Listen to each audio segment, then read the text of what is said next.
Okay, today I'm going to make a short video for this function question, and this video basically is for the O-level student, for IGCSE or GCE student or O-level student. Yeah, and this video is not for the SPM student because the in SPM MF function not going to ask like this, but I still think the information over here might be able to benefit the SPM student. Yeah, just do not waste your time. We just go into this question. All right, this is function for MF, and I took this question from one of the IGCSE past year paper. All right, so yeah, let's go into the question. So the question say that fx is equal to 2x squared minus 20x plus 37, where x is bigger than k. Given that this is given that the f inverse exists. All right, so over here, given that the f inverse exists is a very important information here, because what? In order to make the f inverse exist, right, we must obey one law is there must be always be one-to-one function. Okay, what do I mean by one-to-one function over here is something like one x value can only have one y value. All right, so for example, okay, I just randomly sketch a graph like this. I sketch a y-axis and x-axis, this x-axis and y-axis. For example, if I have the graph like this, you see, if my one y value here, let's say y equals to 5 here, I will have two x value. Do you see that? I might have the answer value for x1 and x2. This one is not considered one-to-one function. This is many to one, because two x value into one y value we call many to one. So in this kind of graph, you cannot get the inverse is impossible exists because it's not one-to-one function. And you will also understand that this one actually is the quadratic graph, and the quadratic graph somehow it will look like the U shape or N shape, but of course in this case because 2 is positive, so the graph will look like U shape. So what the question trying to say in this case, so so over here you must understand very good is something like this. So the question say, given that the f inverse exists, so the U-shaped graph, in order to make the f inverse exist, so what I will do is I will find out the minimum point. Maybe minimum point is somewhere here, and then from the minimum point I will sketch the graph from the minimum point. Mean I only sketch one side. Of course, you might ask, can you actually sketch another side? Yes, you can, but you can only choose either one in order to make the f inverse exist. Okay, I will further explain what do I mean over here. Okay, for example, if I from the minimum I sketch one I sketch one graph over here.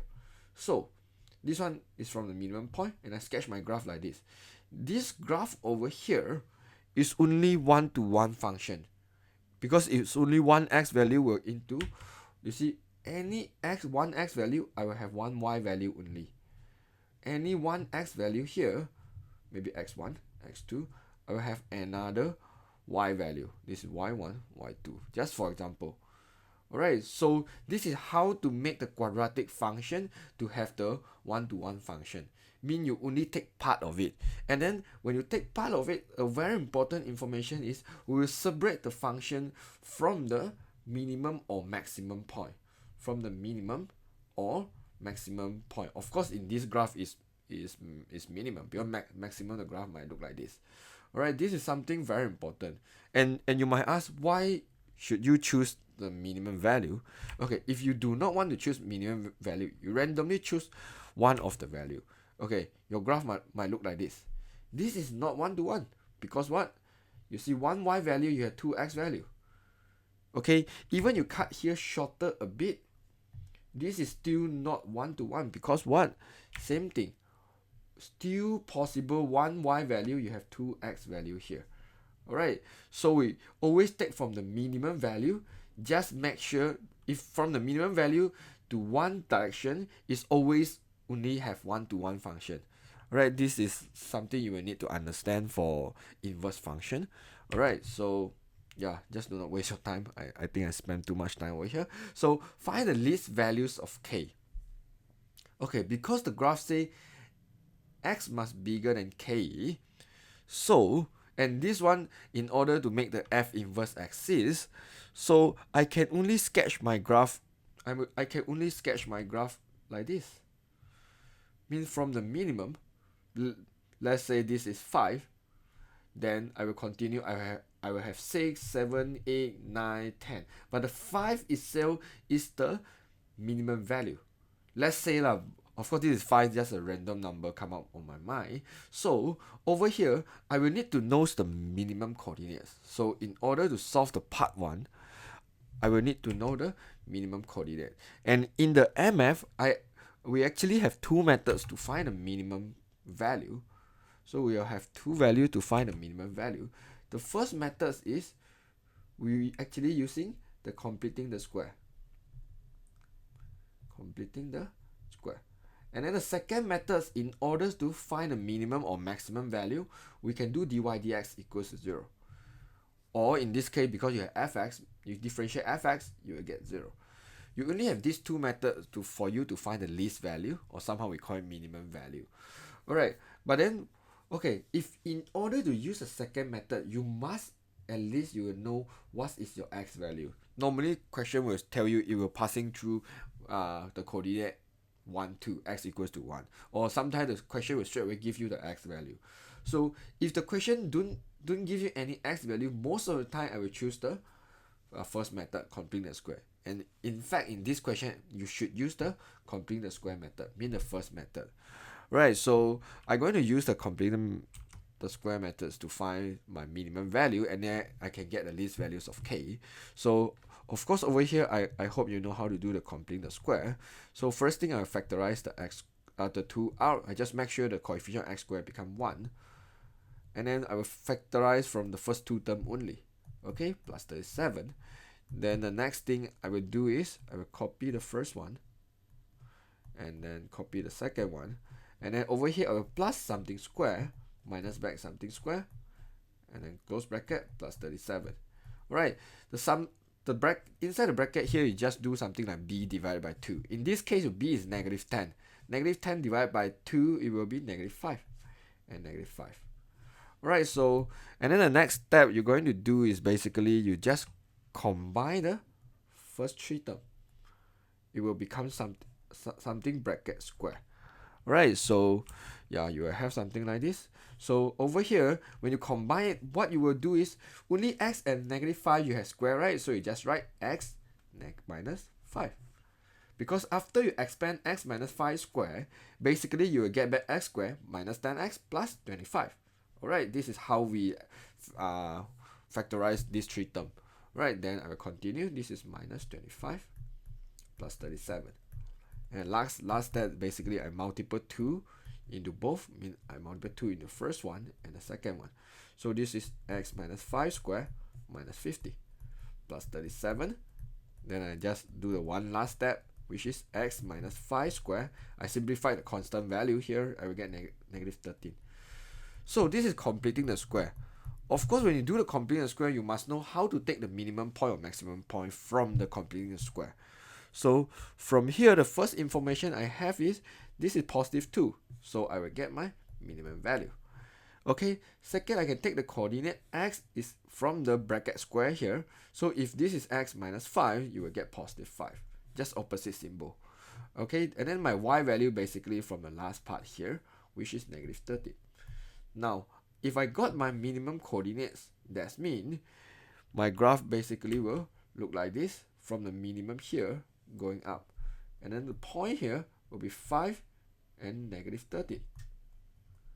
So from here, you will know that your least value of k will be 5. So for the part 1, your k just equals to 5 for part 1.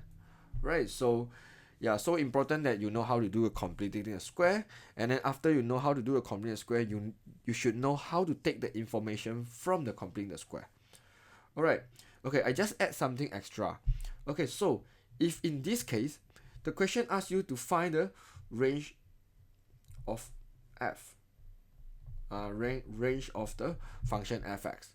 So in order to find the range over here, you should know x is bigger than 5. This one basically is your domain. Alright, because domain we are refer to the x-axis, and range basically we refer to the y-axis. So when I say range, is basically it means something like this. Okay, this is your range. But then in this graph, if I know the x is bigger than 5, when x is bigger than 5, it will go until infinity. So if the question asks me to write down the range, so I will do something like this. The range must always bigger than -13. Because what I know is the y value will always bigger than -13. It will become -12, -11, -10 until infinity. Alright, so this one will be my range. Because I don't have any certain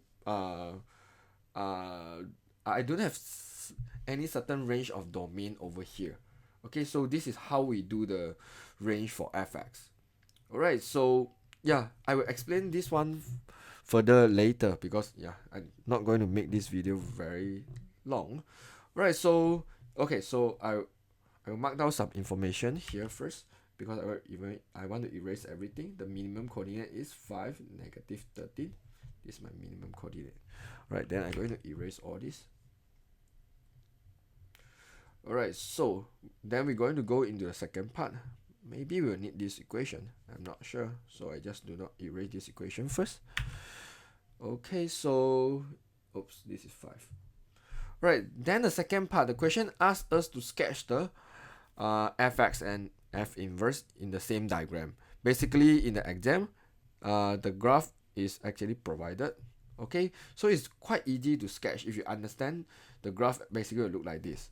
Alright, so 5, -13, I just randomly, 5 is somewhere here and -30 is somewhere here. So my graph is something from here. For my minimum coordinate, I will go up. Alright, but then now the question is how to sketch the f inverse. So you must always understand is x inverse, it will always reflect on the line y equals to x. Alright, so actually I will need more space to explain this one. Just let me erase furthermore and I scroll down a little bit. Okay. Okay, this is how I sketch the graph. So let's say if I have a graph like this, 5, -13, maybe it will look like this. Right, so just now I say your inverse function will always reflect on the line y equals to x. Just imagine this is a line y equals to x. So it will always reflection on the line y equals to x. So your graph basically will look like this. It's a reflection, correct or not? But then in order to get a full mark, definitely you will need more information over here. If this coordinate, it will be 5 and -13. Okay, so for the inverse function, the coordinate here is just flip over. It just become -13, 5. It will just become -13 and 5. Alright, this is -13. Alright, this is something quite important if you want to sketch the inverse function. So you just remember, it's just a reflection of the fx on the line y equals to x. Alright, and then you make sure you understand how the coordinate works. And then if this is 5, over here will be -13. So if this is negative, okay, so this one will be -13 and here will be 5. Okay, it must always look like this, then only we call it reflection. Right, so okay, so from here I'm going to explain a little bit more. So for this graph, if I want to do a domain, right, so if I want to do the domain for f, now I do the fx, I just don't like this color. Okay, maybe I change to any color. Okay, in this graph, if I want to do something like the domain of fx, we know for fx the domain will be x is bigger than 5, and I want to do the range of fx, as I just said just now, the range is basically will from the negative 13 go until infinity. Alright, so I know my f basically will be bigger than negative 13. Alright, then now this one, if f inverse correct or not, and this one is fx. Alright, so same thing to f inverse. If for f inverse, I want to do the domain for f inverse of f inverse. So what is my domain? I say domain is based on the x-axis. So I know the graph will from 5. I know the graph is from negative 13 until infinity because we have a look on the x value, correct or not? So I will say x must bigger than negative 13. Okay, so if the question asks me about range of f inverse, so I will say f inverse range actually will have a look on y, isn't it? Must bigger than 5. Because for the inverse function, the range itself is basically it will from 5 over here go until infinity. You mean you pay attention on the purple color graph. Alright, so over here you must find out something. You will find out actually the domain of the f inverse is the same of the range of the fx. And then you also will find out the domain of the fx is the same of the range of f inverse. Yes, this one always the same. So you just remember domain of fx will be same, so I can summarize like this. Domain of fx will always the same with range of inverse, f inverse. And then range of fx will same with the domain of f inverse. Right, this is something you will need to remember because most of the time in IGCSE past year paper, they will only give the 1 mark for this one. And you can work out a lot of experiment by using the graph paper, and then you will find out what I say is true. Right, so yeah, this is how we sketch the graph. Basically, it's just 2 mark only for sketching the graph, 2 to 3 mark, depend on the question. Alright, so I just do not waste too much time. So then I will go to the one last part, which is ask you to find the expression for f inverse. This one last part actually is not really hard, but then yeah, you will need some information also. So yeah, so let me erase all this. Let me go to the one last part. Okay, for this part I just want to say some things is about the how to do the inverse function. I think most of you can do the inverse function. Okay, but then in this case, because this is quadratic normally you cannot straight away like let fx equals to y, and then you will do y equals to 2x squared minus 20x plus 37, and then you will find it's very hard for you to make the x as a subject in order to find the f inverse, because we know that f inverse is equals to x. So you need to make the x as a subject, but then you're going to start forever to like trying to make the x as a subject if you do like this. So in order to make the inverse function in this case, you have to use the completing the form just now. Just now is something like 2x minus 5 squared minus 13. You're going to use this one to help you to find your inverse function. Means you cannot substitute back into the original equation, because in this equation you can never get the inverse function. Okay, this is what I want to mention here. So yeah, so we're going to use the completing square equation. So I will move the 13 become y plus 13 equals to 2x minus 5 square, and then definitely I will move the 2 and square together, so become y plus 13 over 2 square root. Alright, so my x basically equals to square root y plus 13 over 2 plus 5. Alright, then the one last step is I'm going to substitute the things into it. Then I'm going to substitute the thing into it. I'm going to substitute f inverse equals to x, right? So f inverse x, oh sorry, this is x inverse y first. Because you move the f to the other side, you basically will get the f inverse y. Never mind, erase everything. So you basically get x equals to f inverse y. Yeah, step by step is better. So over here is f inverse y. You will get square root y plus 13 over 2 plus 5.